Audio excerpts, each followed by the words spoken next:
Welcome to the Daily QCI for Monday, June 30th. Today, do you know yourself as well as you think you do?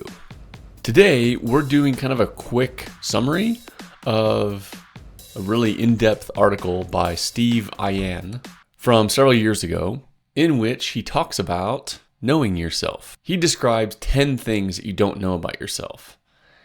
I'm going to link to the article in the description, so let's go through them. First, you're biased about yourself. This one might be obvious, but your self-image is kind of like a foggy mirror, not a window. We assume our intentions define us, even when our actions say otherwise. Number 2, you don't know your own motives most of the time.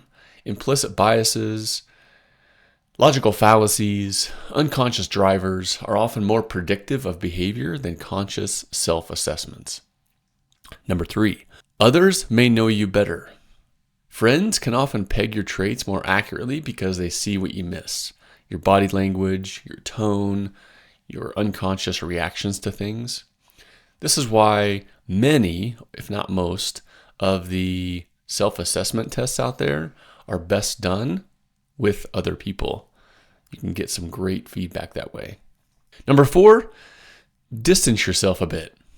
Things like mindfulness, journaling, and letting yourself daydream can help to offer more clarity and reduce overthinking. Number 5, you overrate your abilities. You may have heard the one, something like 90% of drivers think they're above average. Anyway, this is the Dunning-Kruger effect. We've talked about this before. Confidence does not always equal competence. Number 6, self-doubt is sabotaging. Those who expect failure often find ways to ensure it, even unconsciously. Number 7, self-deception is real. We lie to ourselves to maintain appearances, internally and socially. We create stories about ourselves that help to relieve anything that is not fitting of who we think we should be. We cling to the idea of a true self is number 8. It's comforting to think that we have this moral core. But research, Steve cites multiple examples in the article, shows that we project our values onto others when defining theirs. It's an interesting turn of events there. Number 9, insecurity can drive virtue. If you're unsure of a trait, you might work harder to display it. And number 10, flexibility wins. Believing that you can grow makes growth more likely. Think about the growth mindset here. But if you believe you can't grow, you probably won't.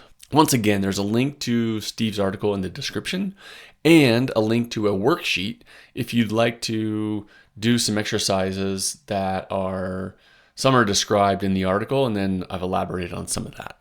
So feel free to use that. Make sure you bring along some friends. And remember, self-knowledge is not a destination, it's a process. And maybe the greatest act of self-discovery isn't declaring in who we are, but in staying curious enough to find out.